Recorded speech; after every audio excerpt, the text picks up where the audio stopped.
Allah Subhanahu wa taala telah berfirman dalam surah At-Tahrim ayat 8 yang berbunyi a'udzubillahi minasyaitonir rajim. Ya ayyuhallazina amanu tubu ilallahi taubatan nasuha. Shadaqallahul azim. Yang bermaksud, wahai orang-orang yang beriman, kembalilah kamu kepada Allah dengan sebenar-benarnya. Yang mana ayat ini sebenarnya Allah menyuruh kita sebagai hamba-hamba Dia, yaitu tubu ilallah, kembali kepada Allah, ataupun kita panggil bertaubat kepada Allah. Taubatan nasuha, dengan sebenar-benar taubat.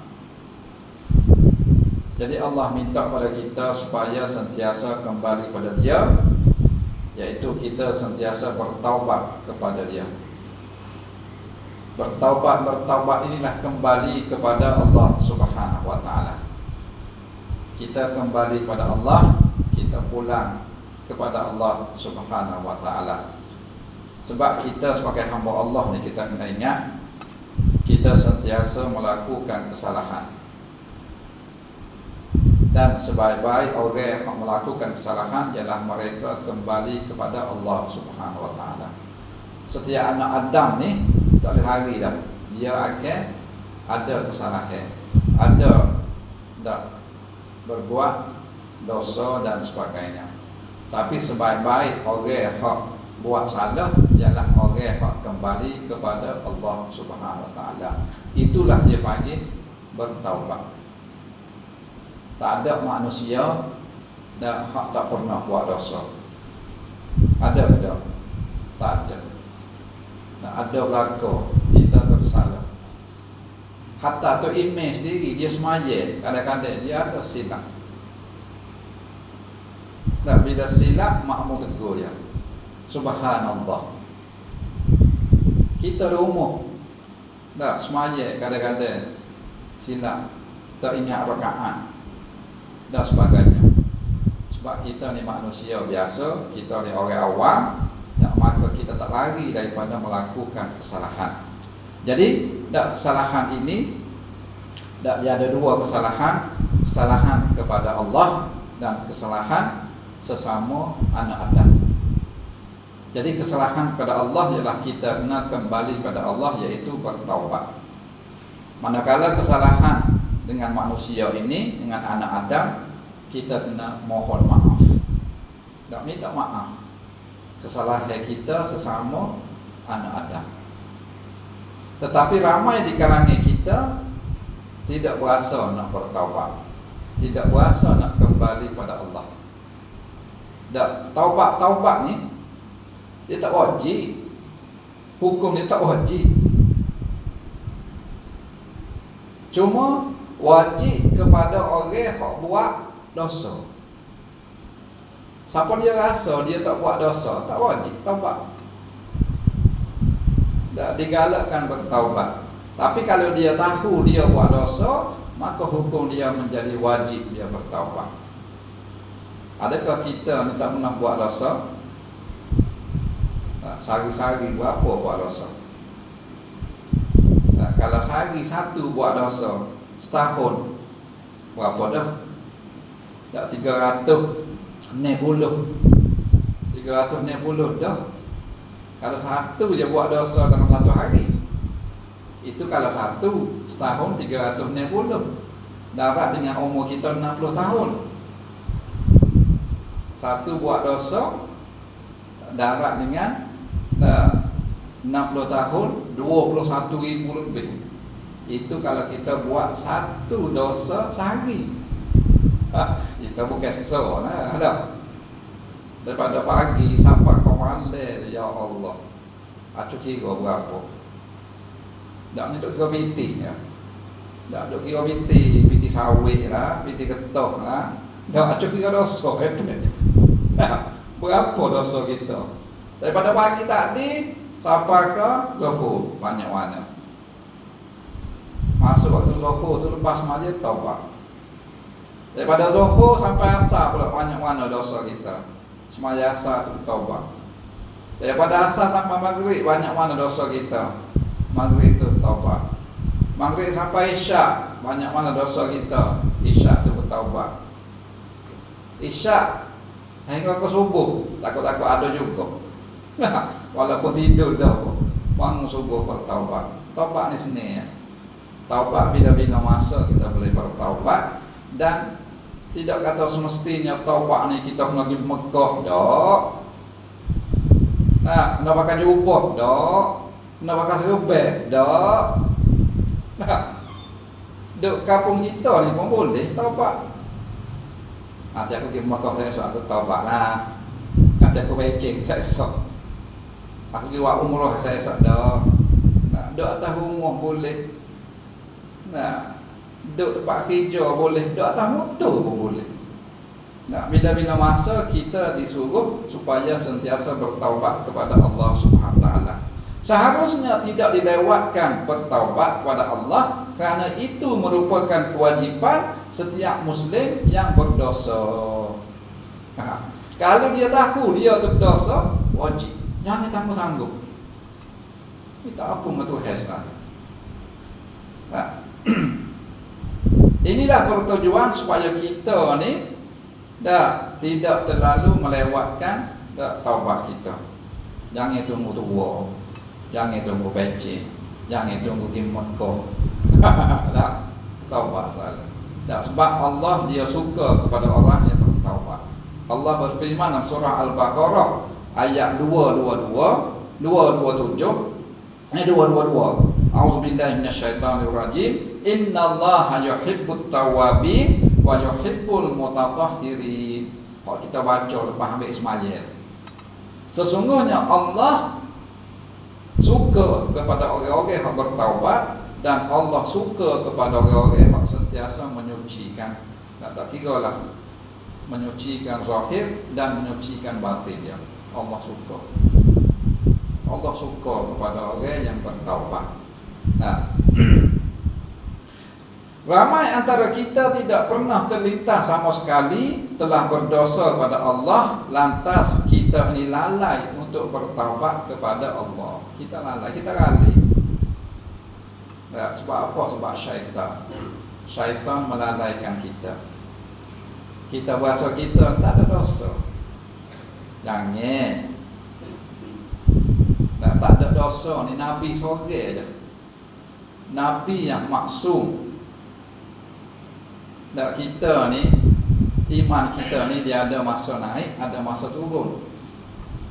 Iman kita ni ada masa bertambah, ada masa berkurang. Malam ni duduk masjid, juru molek, dengar orang ngajar naik iman kita. Oh, setikak. Nah, ada masa kita terbuat dosa, terbuat maksiat, maka turunlah iman kita. Iman kita ada masa naik, ada masa turun. Bergantung kepada kekuatan iman kita. Nah, kalau kita kekuatan iman kita kuat, akidah kita mantap, teguh, kita sentiasa jaga hukum-hukum Allah, insya-Allah iman kita sentiasa bertambah. Dan kita hiasi pula dengan akhlak yang mulia, comel pula perangai kita.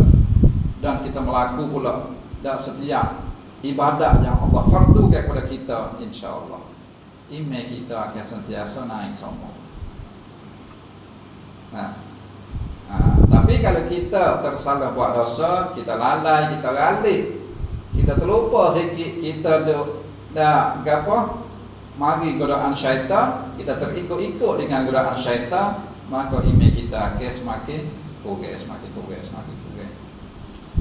Dia berbeza dengan iman para anbiya, imam nabi lain. Iman nabi ni dia naik semua, tak turun. Iman nabi naik semua. Iman kita ada masa naik, ada masa turun. Adapun iman para malaikat, dia tak naik tak turun, dia stabil. Dia konsisten sama para malaikat. Sebab malaikat dia tak ada nafsu. Dia tak makan, dia tak minum, dia tak menikah, dia tak berlaki, dia tak berlakon malaikat. Jadi iman dia stabil. Adapun kita manusia ini Ada masa naik, ada masa turun. Oleh itu kita disuruh supaya segerakan bertaubat kepada Allah, minta ampun kepada Allah Subhanahu Wa Taala. Seseorang telah berbuat dosa kepada Allah dan kemudian ingin bertaubat, malangnya tidak meneruskan kerana khawatir akan melakukan dosa itu semula. Kadang-kadang kita berasa kita buat maksiat, nak taubat biar tu. Taubat buat pula lepas ni. Siapa dia tu? Setel lah tu. Nak taubat dah mudah lagi. Apa buat pula lepas ni kan? Allah. Nak pergi Mekah biar tu, pergi Mekah tu. Dah pergi Mekah tak boleh dah. Aku nak buat maksiat. Nak minum air ketum tak boleh dah. Nak apa ni? Nak buat kecek minum ngarut tak boleh dah. Biar dah. Tak segi Mekah. Kita takut, khawatir kita buat pula. Kalau ni dia panggil dak manusia dok khawatir akan melakukan dosa kembali. Ramah lagu ni lah. Biar dah. Ayat dia biar dulu. Sedangkan kita kena ingat, pintu taubat ni dia sentiasa terbuka. Allah buka semua pintu taubat. Bila Allah tutup pintu taubat? Dua masa. Yang pertama untuk kita sendiri ni, setiap manusia ni ketika nak mati, bila nyawa sampai di halkum. Nyawa sampai di halkum, masa tu Allah tutup lah pintu taubat. Tak terima dah. Dan Nabi kata, innallaha ta'ala yaqbidu taubatal abdi ma lam yughargir.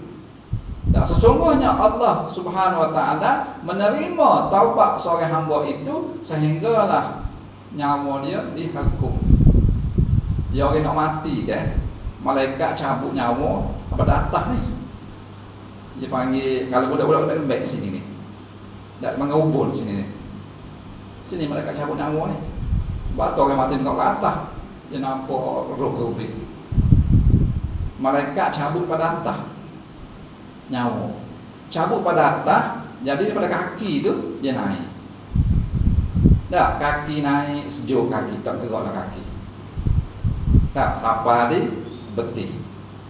Atas boleh lagi gerak. Malaikat tarik lagi. Sampai di pohon. Betih dengan kaki tak boleh gerak dah. Boleh taubat lagi tu. Boleh taubat lagi tu.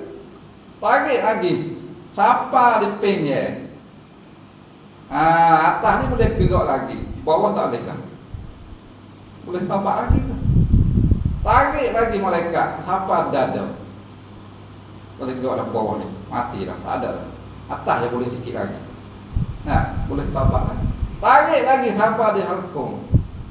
Sampai sini Allah tutup dah pintu taubat. Dia panggil nazak masa tu. Masa orang duk baca Yasin, duk akan ngucap. Anak-anak tu bisik di telinga. La ilaha illallah, ajar yang ucap. Sebab masa itulah, masa di halkum itulah syaitan mai bodoh. Masa itulah syaitan mai macam-macam rupa. Bogo tu, bogo ni. Masa tu kalau nak umpama kau supaya dengan orang lemah. Lemah sungai. Lemah lah. Lemah ikut dia nak gantung tu. Ada kayu gantung kayu ikut dia lemah. Dia ledak tu. Sebab masa tu lah saya tak rumah lagi. Dia lemah lah. Dah keluar lah. Masa tu lah kita kena bisik telinga dia. Kalau boleh ajar ngocak. Hak yasin-yasin lah. Kalau boleh ada seorang duk bisik telinga dia ajar ngocak. Tak boleh mengucap tak apa, biar sebut Allah tak apa dah. Allah, biar dia ingat ke Allah semua. Allah, biar pergi. Maksud tu macam-macam. Berupa ni lah, berupa mulah ni, berupa tegur ni, berupa macam-macam. Maksud tu lemah dia. Jadi bisik model. Biar dia sebut Allah tak apa dah. Allah, mati, tak apa dah. Tak boleh mengucap pun tak apa dah. Alhamdulillah lah tu. boleh ngucap kau syomel. La ilaha illallah. Alhamdulillah. Tapi sebab Allah pun tak apa dah. Biar hati dia tu, dia panggil, nak ingat pada Allah sama. Takut-takut setan yang mari masa tu. Sebab setan itu bodoh macam-macam. Tak, kalau boleh masa tu basic lah. Tak ajar model. Sebut sering dia model. Tak. Jadi masa nyawa dihakum tu, maka Allah tutup dah pintu taubat. Itu yang pertama. Yang dua, bila tutup? Ketika matahari naik sebelah barat. Nah, ada naik, ada jatuh, naik, ada jatuh matahari. Nah, masa itulah Allah tutup untuk semua manusia dah. Kok tadi untuk sore dia aja. Orang lain Allah buka lagi ke taubat. Nah, dia siapa dia halku tutup dah. Tapi bila matahari naik sebelah barat ni, Allah tutup pintu taubat untuk semua manusia. Hatta tatlu'a syamsu min maghribiha, sehinggalah matahari naik daripada sebelah barat. Habis. Dua masa Allah tutup pintu taubat. Jadi janganlah kita tunggu sehingga dua benda ni berlaku. Antara ujian bagi orang yang ingin bertaubat ialah pandangan dan celaan daripada mereka yang tidak memahami Islam. Jika benar-benar kita jujur dengan tindakan serta berbekalkan sifat sabar, lama-kelamaan kita akan mudah menghadapi semua ujian tersebut. Kadang-kadang kita nak taubat ni, dia mari macam-macam ujian. Kan? Pasal ni lah dah. Kau besar sekali syaitan. Lepas tu nafsu kita, biar dulu, gagoh lagi. Biar kita tua lah, taubatnya kita muda lagi. Baru 40, baru 50, lebih sih tengok kita. Kadang-kadang saya kita nak pergi Mekah dah, biar dulu. Ada juga jenis gitu. Dia panggil macam-macam ujian. Daripada syaitan, daripada nafsu, daripada orang sekeliling. Nah, ini menyebabkan kita menangguh-nangguhkan taubat kita. Ramai lagu ni mereka tak hendak bertaubat, tapi mereka menangguh-nangguhkan taubat. Rahmat dan kasih sayang Allah bersama dengan orang yang baik, bukan dengan mereka yang lalai dan suka melakukan kemaksiatan pada Allah. Kita kena ingat Allah ni rahmat, Ar-Rahman Ar-Rahim. Kita rasa, ya Allah terima dosa aku ni banyak. Jangan, Allah terima. Allah Maha Rahmat, Allah Maha Rahim. Jangan cerita kat orang, cerita kat Allah dosa kita. Kita ni cerita kat orang. Apa pun cerita kat orang. Jangan hidup cerita. Dosa kita buat salah ke apa, ngadu ke Tuhan. Kalau boleh bangun pukul 2, pukul 3, ngadu royak ke Tuhan. Dosa banyak. Jangan cerita ke orang. Allah, kalau Nabi marah lagi, dia bangga pula buat dosa. Cerita kasih, oh kau madai saja, bawa gawe naik, naik bukit, tengok. Dia bangga pula dia buat maksiat. Hak ni untuk hemat. Dia kalau boleh kita buat dosa, kita kena senyap, istighfar, minta ampun, senyap, jangan cerita ke orang. Dia orang beriman ni, Nabi kata orang beriman bila dia buat dosa, seolah-olah bukit timpa atas kepala dia. Dia buat begitu. Dia buat dosa je, dia buat macam bukit timpa atas kepala dia. Tapi orang yang ahli maksiat ni, bila dia buat dosa, dia anggap seolah lalak hingga atas kepala dia. Bakal dosa ni dah. Inilah beza orang beriman dengan ahli maksiat. Orang beriman buat dosa gelisah dah, sudah kawai buat dosa. Sudahlah. Dia macam dia tak tahu sedap duduk. Seolah-olah bukit timpa atas kepala dia. Tapi orang ahli maksiat tak ada hak lah. Bakal makan duit harga sikit. Dia berasa macam lalak, tak ingat atas muka dia. Janganlah berasa hairan melihat mereka yang terus-menerus melakukan maksiat tanpa ada balasan daripada Allah bahkan mereka diberikan nikmat di dunia, mereka memiliki kesemua itu sebagai pemilikan sementara sebelum mereka akan diazab pada hari akhirat nanti. Kita kadang-kadang tengok orang, tengok tak semaya pun kaya juga. Gambarnya orang. Aku di mari masjid, nak pagi subuh mari 5 waktu mari tak kaya-kaya pun. Orang tu tengok Allah tak semaya kaya. Tu hewi dia. Istidraj dia panggil. Tu hewi. Tak apa budak kadang-kadang awak ni kena semaya hajak, nak esok SPM ni ustaz tu tak maya ustaz tu boleh ambil ustaz tu. Nah, tu kadang-kadang dia bui tengok Cina ke kafe tak dia bui pai top suara umum suara tiwannya, tapi akhirat saya serah nanti lah. Kita pun dah betul. Kadang-kadang orang tak semaya, orang tak mari masjid, orang buat maksiat tu hewi dia. No, umur besar, kereta besar lah kau, ini besar. Kita ni kak harus semaya hari-hari. Nak mari masjid dengan zikir, baca Quran, dengar orang ngajar. Nak makan pun susah. Lah, ingat sebenarnya tu hewi ke dia. Nak suruh dia lalai dengan maksiat dia. Nak suruh dia tak lalai dengan dosa yang dia buat. Takut-takut kita jadi betul. Jangan kita sampai tak maksiat boleh melalaikan kita. Allah beri tak apa, tak semaya Allah beri. Tak kita nak kita sentiasa ingat kepada Allah. Tubu ila Allah. Kita kembali kepada Allah semua. Pada pelaku maksiat yang bertaubat dan kemudian kembali melakukan dosa dan bertaubat semula berulang kali, akhirnya membawa kepada berputus asa daripada rahmat Allah kerana merasakan dirinya ditakdirkan begitu. Sikap berputus asa daripada rahmat Allah seharusnya dielakkan, malahan terus berusaha kerana inilah sikap orang Muslim. Kadang-kadang kita rasa putus asa, malah aku tombak semua, aku duduk kuning je, semua dia ajak semua tak boleh buat tu hekat aku. Jangan. Kita orang Muslim jangan ada sifat berputus asa. Kalau tidak, tak beza dengan orang bukan Islam. Orang bukan Islam dia ferah sikit, bunuh diri kadang-kadang. Nah, kita orang Islam jangan.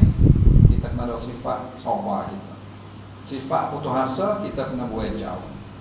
Kadang-kadang doa aku doa yang hari dah tak bui Tuhan ni apa Tuhan ni malah aku semaya dah.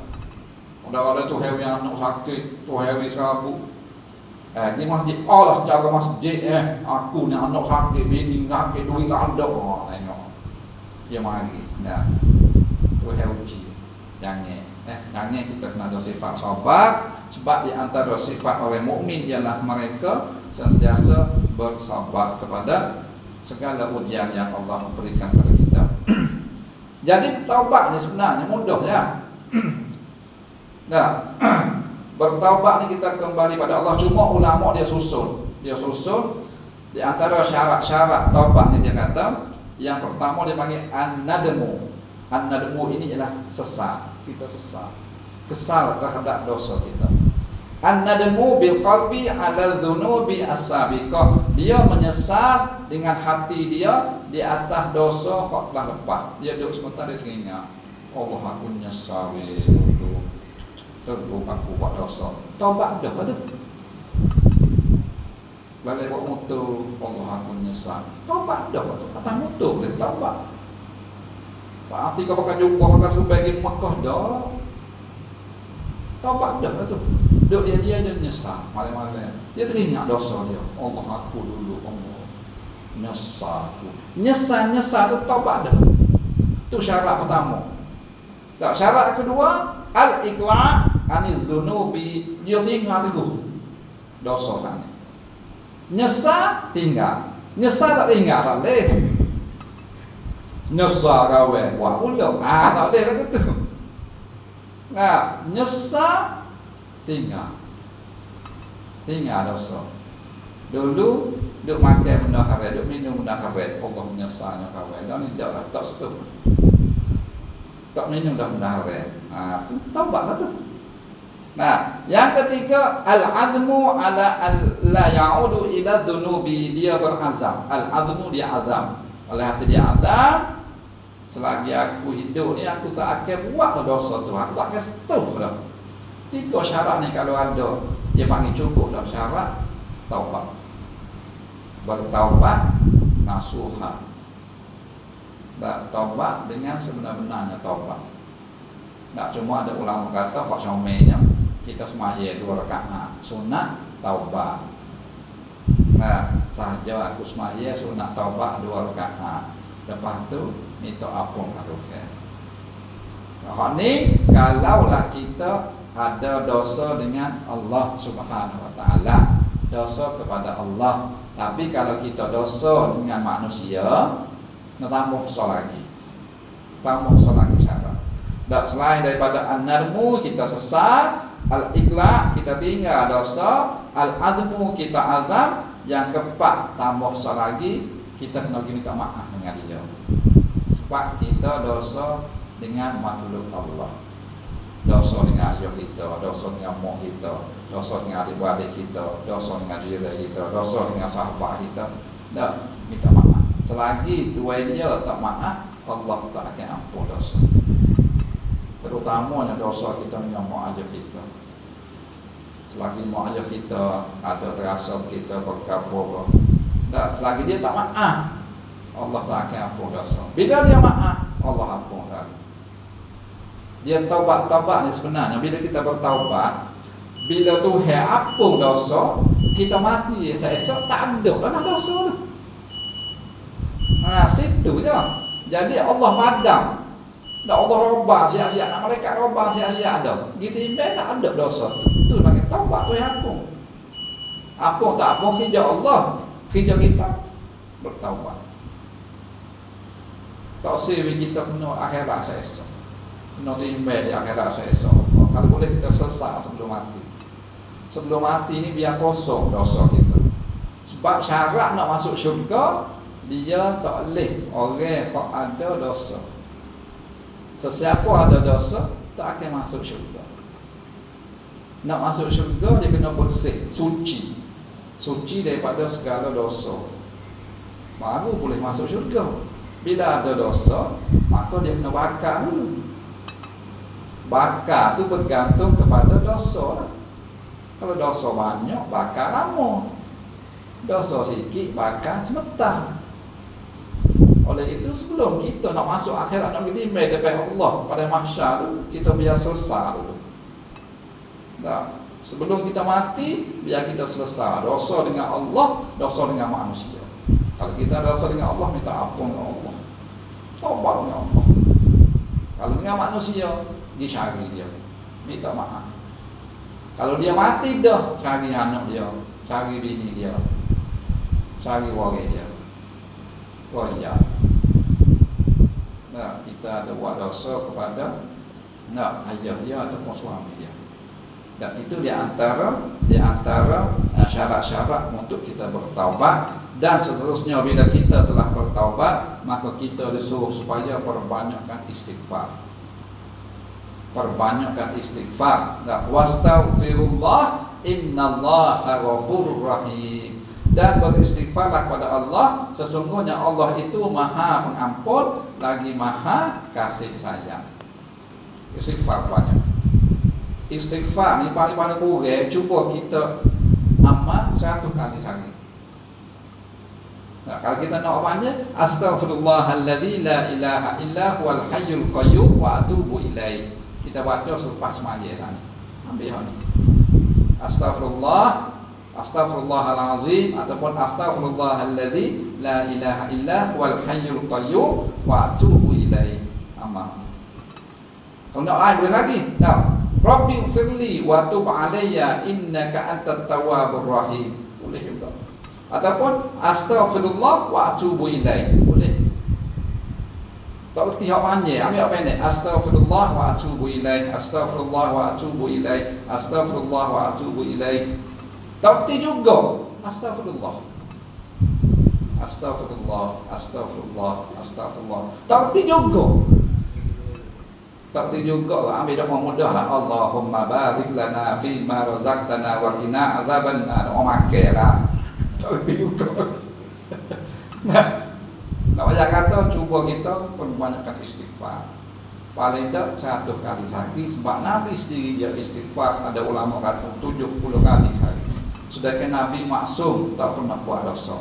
Jadi kita hamba yang sentiasa bergelombang dengan dosa ni, cuba kita perbanyakkan buat apa ni, kalau boleh semaya sunat taubat. Dan kalau boleh setiap malam kita buat, tak boleh setiap malam pun tak apa, dan kita minta ampun pada Allah, dan kita cuba perbanyakkan istighfar. Sebab bertaubat ini dipanggil al-munjiyat, penyelamat. Penyelamat kita daripada api neraka esok. InsyaAllah orang yang sentiasa bertaubat, orang yang sentiasa istighfar pada Allah, maka diri dia bersih semua. Bersih semua. Tak sepanjang dia dah basuh semua, bersih semua. Kalau kain kau basuh semua, bersih semua.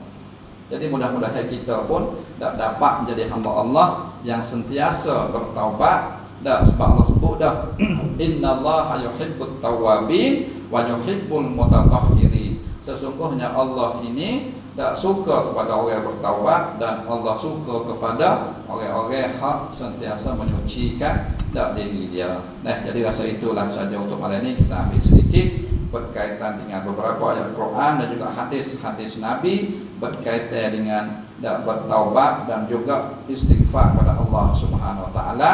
Mudah-mudahan dapat kita ambil sikit sebanyak dan manfaat. Cuba kita perbaiki, cuba kita amal, cuba kita hiasi diri kita dengan perbanyakkan bertaubat kepada Allah, dan cubalah kita basuhkan lidah kita dengan istighfar kepada Allah. InsyaAllah mudah-mudahan kita menjadi hamba Allah yang sentiasa menyucikan diri, dan Allah bersih diri kita insyaAllah. Jadi rasa itulah saja untuk malam ini. Minta maaflah kalau ada tersalah kata, tersilap bahasa. InsyaAllah ada kesempatan kita sambung semula pada sesi akan datang insyaAllah. Akhirnya aku qauli hadza, astaghfirullah li wa lakum.